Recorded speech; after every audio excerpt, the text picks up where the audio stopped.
अस्सलाम वालेकुम दोस्तों, मेरा नाम हम्माद है and I am a founder and CEO of M&K engineering.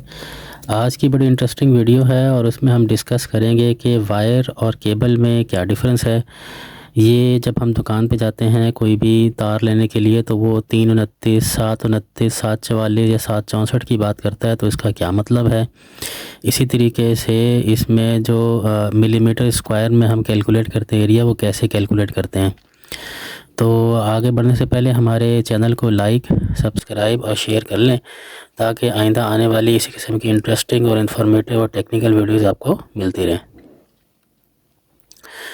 तो सबसे पहले हम बेसिक चीज़ की तरफ आते हैं। जैसे कि ये नज़र आ रही है तस्वीर के अंदर कि इसके अंदर हम डिफरेंस पहले चेक करेंगे कि वायर और केबल में डिफरेंस क्या होता है। अब जैसे इसमें नज़र आ रहा है कि इसमें कॉपर की ये आपको 3 तारें नज़र आ रही हैं। इसको कहते हैं कॉपर स्ट्रैंड, या इसको आप कहते थे कॉपर कंडक्टर।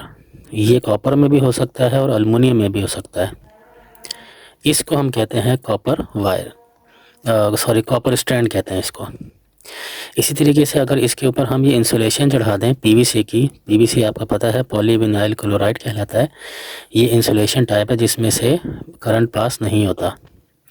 तो इस कम्बिनेशन को यानी कि कंडक्टर या कॉपर स्ट्रैंड और इंसुलेशन के कम्बिनेशन को हम कहते हैं वायर।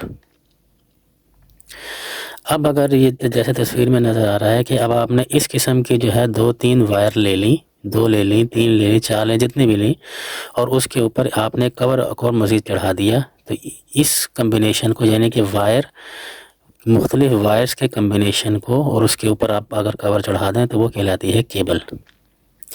अब इसी तरीके से जो केबल है ये 2 कोर भी हो सकती है, 3 कोर भी हो सकती है, 4, 5, जिस तरीके से भी आपकी कैपेसिटी है उस हिसाब से आप कर सकते हैं। नॉर्मली जो घरों के अंदर इस्तेमाल होती है वो होती है 2 कोर केबल होती है, जो कि सिंगल फेज़ में इस्तेमाल होती है। इसी तरीके से 3 कोर केबल होती है, वो 3 फेज़ के अंदर इस्तेमाल होती है। तो इस डिफरेंस के बाद अब हम आगे बढ़ते हैं अपनी वीडियो में। वो कहलाते हैं, हम जब डिस्कस करेंगे, वो कहलाता है 329। अब जैसे ये तार नज़र, हमें एक केबल नज़र आ रही है, ये वायर नज़र आ रही है।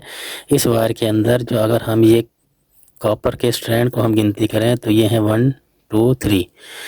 तो और इसी तरीके से अगर हम वर्नियर कैलिपर लें, और वर्नियर कैलिपर लेने के बाद इसकी जो एक स्ट्रैंड है, तार है, उसको हम जब उसका डाया चेक करेंगे इंचज़ में तो वो आएगा जैसे कि नज़र आ रहा है 0.029 इंचज़। इसी तरीके से अगर हम ये दूसरी तस्वीर देखते हैं, इसके अंदर है 729। तो ये है, जैसे कि इसमें गिनती की तो करेंगे तारों को तो ये हो जाएंगी 7, और अगर इसका हम डाया निकालेंगे तो ये बन जाएगा 0.029 इंचज़। इसी तरीके से आप 744 में, 764 के अंदर भी इस किस्म का आगे आप इसको देख सकते हैं। या इसको आप यूँ कह सकते हैं कि ये जो, जैसे कि ये तो 29 है, ये बेसिकली 1 इंच का 1000वां हिस्सा। अब अगले हम देखते हैं कि ये जो इसका इस मिलीमीटर स्क्वायर है ये कैसे कैलकुलेट करना है, क्योंकि ये तो एरिया हो जाएगा ना। तो सबसे पहले हमने क्या किया कि एक वर्नियर कैलिपर है, जिस तरह हमने पहले वायर का डाया, मतलब कॉपर स्ट्रैंड का एक हमने डाया निकाला था, इसी तरीके से उसको हम मिलीमीटर में निकालेंगे। तो ये हमारे पास आ गया, हमारे पास 2.13। ये मैं मिसाल के तौर पे दे रहा हूँ कि 2.13 इसका हो गया डाया। अब आपको पता है कि रेडियस होता है हाफ ऑफ डाया, तो हमने जब इसको हाफ़ किया तो ये बन गया 1.066 मिलीमीटर। अब जो एरिया का फार्मूला होता है वो होता है area is equal to pi r square, और पाई जो है वो होता है 3.1415, और आर हमारे पास यहाँ पे जो हमने निकाला है इस कॉपर स्ट्रैंड का वो है 1.06 है, इसका हमने होल स्क्वायर ले लिया। तो ये बन गया 3.57 मिलीमीटर स्क्वायर। ये एक एग्जांपल के तौर पे मैंने मिलीमीटर स्क्वायर निकाला है। आप इसी तरीके से कोई भी ऐसी तार हो आपके प्लांट के ऊपर हो, घर के ऊपर हो, और उसके ऊपर से जो है उसकी जो प्रिंटिंग है वो मिट गई हो, तो आप इस तरीके से ख़ुद भी कैलकुलेट कर सकते हैं। यानी वर्नियर कैलिपर से इसकी मोटाई निकालेंगे तो आपको उसके डाया इंचेस पता चल जाएंगे, और अगर आपने मिलीमीटर स्क्वायर में निकालना है तो आप इस तरीके से निकाल सकते हैं। उम्मीद है आपको हमारी इस वीडियो से काफ़ी कुछ सीखने को मिला होगा। तो हमारे चैनल को लाइक, सब्सक्राइब और शेयर कर लें। बहुत शुक्रिया।